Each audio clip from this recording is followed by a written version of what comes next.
Pour réaliser ce gâteau, les amis, qui est très très facile, il va nous falloir 250 g de farine, 150 g de sucre.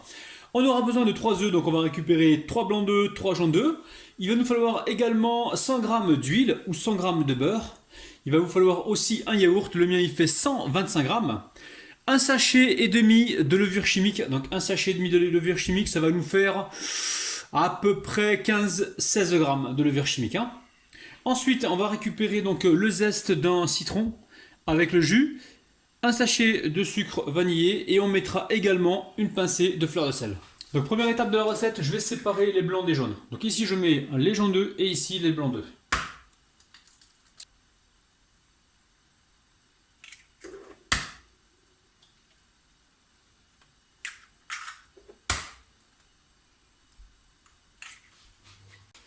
Alors là j'ai mes 3 jaunes d'œufs, je vais venir y mettre le sucre plus le sucre vanillé.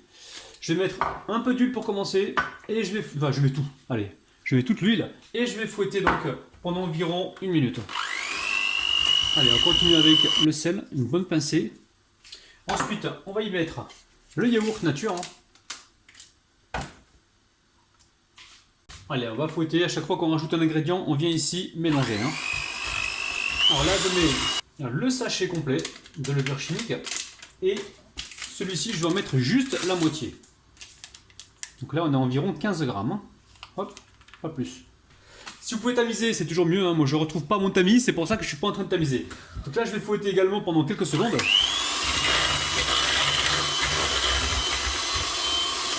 Une fois que c'est fait, on va pouvoir rajouter la farine. Donc la farine, pareil, si vous avez le temps de la tamiser, c'est toujours mieux.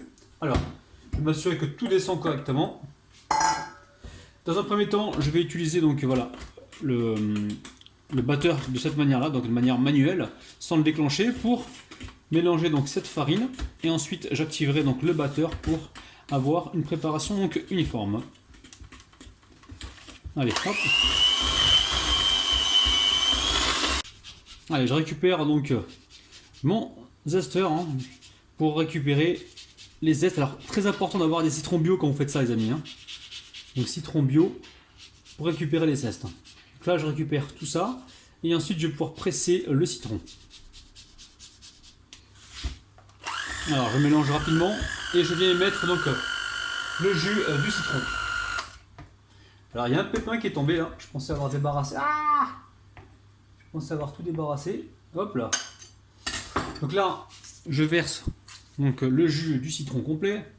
Donc ça je vais pas le jeter, c'est du citron bio, donc je vais le passer tout à l'heure dans l'extracteur de jus.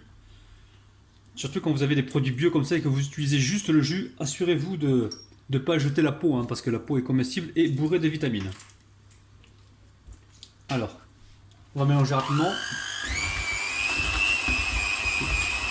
Alors je vais monter les blancs en neige. Alors vous avez remarqué, j'ai lavé mes fouets là avant de monter les blancs en neige. Alors, une fois qu'on a fait ça, ici je récupère donc ma spatule que j'ai utilisée tout à l'heure pour récupérer ici les bordures. Donc là, je verse les blancs d'œufs. Alors, on va tout verser en une seule fois, comme ceci. Alors, soit vous récupérez le fouet, ou soit vous le faites à la marise. C'est vous qui voyez. Allez, on va soulever comme ceci, comme si on faisait une mousse au chocolat. Donc entre temps, vous pensez à préchauffer votre four à environ 170 degrés. Donc tout dépend des fours, ou alors 175 degrés. Et on est parti, je pense, pour une cuisson entre 25 d'environ 25 minutes. Je vous dirai donc le temps exact juste après. Alors ici, je récupère un moule qui fait environ 25 cm. Je vais verser toute ma pâte à l'intérieur et je vais m'arranger, voilà, pour faire le tour comme ça. Hop là. Allez, on égalise un petit peu la pâte, on tapote. Donc les amis, le four pendant qu'il chauffe, pendant que le gâteau cuit, vous le réglez donc à 170 degrés environ, vous n'y touchez pas au four. Vous vous amusez pas à l'ouvrir et à le fermer parce que vous allez faire redescendre votre gâteau. Allez, c'est parti, au four. Alors mon gâteau a cuit au bout de 26 minutes les amis, à 170 degrés, donc faites attention à la cuisson. Donc là je vais le sortir, il est encore bien chaud. J'attends 3-4 minutes avant de le démouler. Allez, on va faire le petit démoulage en temps réel. Waouh! Vous entendez les oiseaux là? Et j'ai un couple de pies, ils ont eu un enfant. C'est la cata. Ils sont en train de me faire la hala dans le jardin là. C'est un truc de ouf. Alors regardez-moi ça. Oh les amis, regardez-moi ça. Donc le gâteau, on a bien beurré, bien fariné. Donc là on a un superbe démoulage les amis. C'est un truc de dingue. Alors je sais pas si je le présente de ce côté-ci ou de l'autre côté. Je verrai tout à l'heure. Donc pour l'instant je le laisse bien refroidir et je verrai ce que je ferai tout à l'heure avec un. Alors au niveau de la décoration, vous faites vraiment ce que vous voulez. Vous pouvez juste mettre du sucre glace, hein, tout simplement. Ou alors vous pouvez mettre du chocolat par-dessus. Donc moi je prends ici de la confiture de fraises. Pourquoi de la confiture de fraises? Parce que j'ai pas trouvé la confiture d'abricot. Et je viens tartiner le dessus avec. Alors jusqu'à là, je vous l'accorde, c'est pas super joli.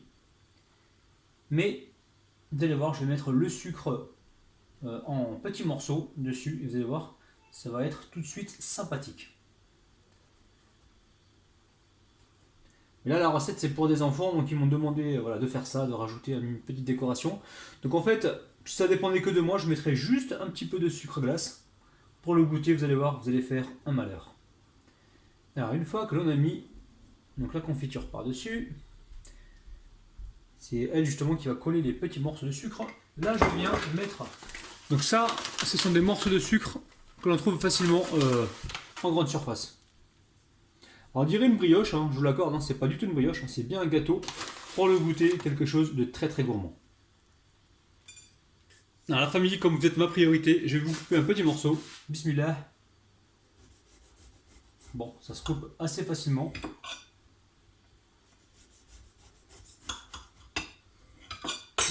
J'en sors, regardez-moi ça les amis, c'est un truc de ouf. C'est ultra moelleux. Alors petit message à Waiba qui me dit que généralement quand elle fait un gâteau et qu'elle met du citron ça vire en flanc. Donc le conseil que je te donne, fais comme moi, mets-le au dernier moment et tu vas avoir une mie de ouf les amis. C'est ultra trampolinable, c'est un truc de dingue. Allez franchement regardez-moi ça, c'est un truc de ouf.